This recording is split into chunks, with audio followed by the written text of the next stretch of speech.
உண்டான செல்வம் எல்லாம் அன்றாடம் வரும் போகும். ஊராரின் வாழ்த்துக்கள் தான் நிலைத்திருக்கும் பொருளாகும்.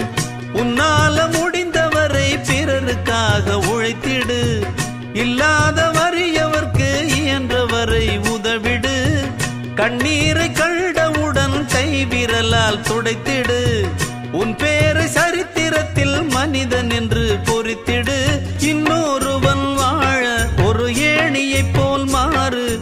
உள்ளம் உள்ள உன்னை இங்கு வெல்லுறவன் யாரு? மண்ணில் வாழும் மக்கள் நெஞ்சில் நிற்கும் உந்தன் பேரு. இந்த வீடு நமக்கு, இந்த வீடு நமக்கு சொந்தமில்லே. பாடுடா சின்ன தம்பி, அதனால நமக்கு துன்பமில்லே. ஆடுடா சின்ன தம்பி.